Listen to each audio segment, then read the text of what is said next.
Selama ini, berdasarkan buku-buku sejarah, Candi Borobudur adalah bangunan megah peninggalan Raja Shailendra. Namun, setelah dilakukan penelitian dan kajian yang mendalam oleh seorang pakar matematika Islam, Profesor Kiai Haji Fahmi Basya, ternyata di candi itu ada bukti-bukti kuat yang menunjukkan bahwa Borobudur adalah peninggalan Nabi Sulaiman. Berdasarkan referensi Al-Quran, Nabi Sulaiman alaihi salam adalah utusan Allah subhanahu wa ta'ala yang diberikan keistimewaan, yakni mampu menaklukkan seluruh makhluk ciptaan Allah, termasuk angin, binatang, dan jin. Atas izin Allah, Nabi Sulaiman diperkirakan hidup pada abad ke-9 sebelum Masehi, 989 sampai 931 sebelum Masehi, atau sekitar 3000 tahun yang lalu. Sedangkan Candi Borobudur, seperti yang tertulis dalam berbagai buku sejarah nasional, didirikan oleh dinasti Shailendra di akhir abad ke-8 Masehi atau sekitar 1200 tahun yang lalu. Jadi, jika mengacu pada buku sejarah itu, rasanya tidak mungkin jika Borobudur itu peninggalan Sulaiman. Rentang waktu keduanya terlalu jauh. Nabi Sulaiman hidup di masa sebelum Masehi, sedangkan Shailendra setelah Masehi. Tapi yang menjadi ukuran Fahmi Basya bukanlah waktu, karena sulit menentukan waktu yang tepat untuk sebuah peninggalan yang umurnya sudah berabad-abad. Yang jadi barometer Fahmi adalah fakta relief yang ada di Borobudur. Sebab, jika relief diteliti, ternyata mengandung cerita, dan cerita itulah yang disandingkan dengan fakta referensi Al-Quran. Di sekitar Candi Borobudur ada beberapa candi lainnya, yakni Candi Pawon dan Candi Mendut. Beberapa kilometer dari Candi Borobudur, ada Candi Prambanan, Candi Kalasan, Candi Sari, Candi Plaosan, dan lainnya. Ciri-ciri yang ada di Candi Borobudur dan daerah sekitarnya ternyata cocok menjadi bukti sebagai peninggalan Sulaiman, seperti diceritakan dalam Al-Quran, di antaranya, mengenai hutan Saba atau negeri Saba, makna Saba, nama Sulaiman, buah maja yang pahit, dipindahkannya istana Ratu Saba ke wilayah kekuasaan Nabi Sulaiman, bangunan yang tidak terselesaikan oleh para jin, tempat berkumpulnya Ratu Saba, patung kematian Nabi Sulaiman, dan lainnya. 1. Relief-relief yang ada di Borobudur, merupakan simbol-simbol yang mirip dengan kisah Nabi Sulaiman dan Ratu Saba, Bilqis, sebagaimana keterangan Al-Quran. Pertama, tentang tabut, yaitu sebuah kotak atau peti yang berisi warisan Nabi Daud alaihi salam kepada Nabi Sulaiman.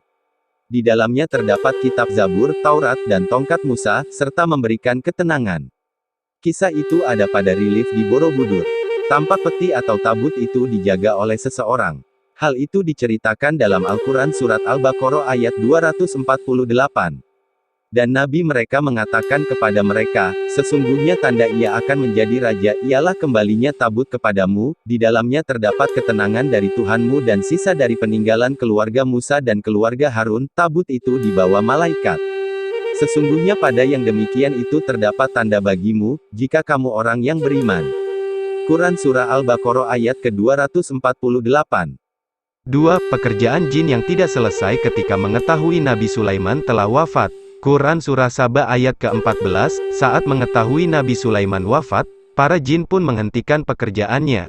Di Borobudur, ada sebuah patung yang belum tuntas diselesaikan pengerjaan oleh jin, karena sudah tahu bahwa Nabi Sulaiman meninggal dunia dari tongkat yang dimakan rayap.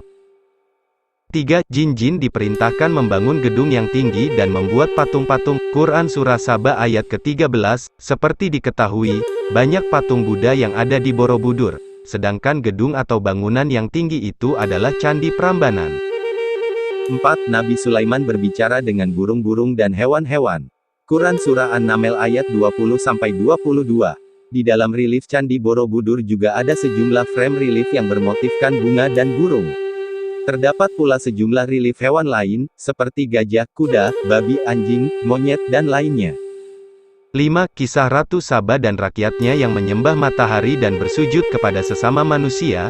Quran Surah An-Naml ayat ke-22. Saba artinya berkumpul atau tempat berkumpul.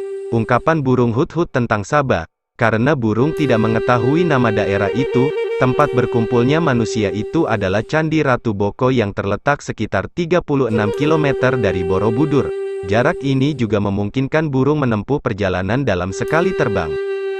6. Saba ada di Indonesia, yakni Wonosobo. Dalam Al-Quran, Wilayah Sabah ditumbuhi pohon yang sangat banyak. Quran Surah Sabah ayat ke-15, dalam Kamus Bahasa Jawi Kuno, yang disusun oleh Dr. Maharsi, kata wana bermakna hutan. Wana Sabah atau Wonosobo adalah hutan Sabah. 7. Buah maja yang pahit. Ketika banjir besar, Sel Al-Arim, menimpa wilayah Sabah, pepohonan yang ada di sekitarnya menjadi pahit sebagai azab Allah kepada orang-orang yang mendustakan ayat-ayatnya. Tetapi, mereka berpaling maka kami datangkan kepada mereka banjir yang besar dan kami ganti kedua kebun mereka dengan 2 kebun yang ditumbuhi, pohon-pohon, yang berbuah pahit, pohon atsal dan sedikit dari pohon sider. Quran Surah Sabah ayat ke-16. 8. Nama Nabi Sulaiman menunjukkan sebagai nama orang Jawa. Awalan kata Su merupakan nama-nama Jawa, dan Nabi Sulaiman adalah satu-satunya nabi dan rasul yang 25 orang, yang namanya berawalan Su. 9. Nabi Sulaiman berkirim surat kepada Ratu Sabah melalui burung hudhud, pergilah kamu dengan membawa suratku ini.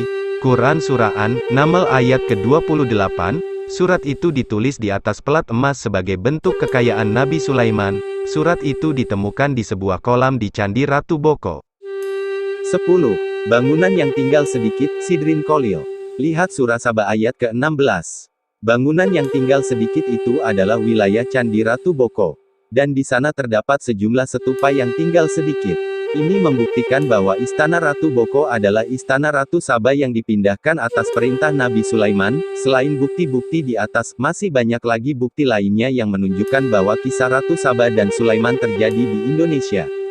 Seperti terjadinya angin muson yang bertiup dari Asia dan Australia. Quran Surah Sabah ayat ke-12, juga soal kisah istana yang hilang atau dipindahkan. Kemudian mengenai dialog Ratu Bilqis dengan para pembesarnya, ketika menerima surat Nabi Sulaiman. Quran Surah An-Naml ayat ke-32, nama Kabupaten Sleman, Kecamatan Salaman, Desa Salam, dan lainnya. Dengan bukti-bukti di atas, beberapa pihak meyakini bahwa Borobudur merupakan peninggalan Nabi Sulaiman. Borobudur adalah peninggalan Ratu Sabah, seperti yang diceritakan dalam Al-Quran. Bukti-bukti bahwa Borobudur adalah peninggalan Ratu Sabah ada pada 40 bukti eksak yang dijelaskan.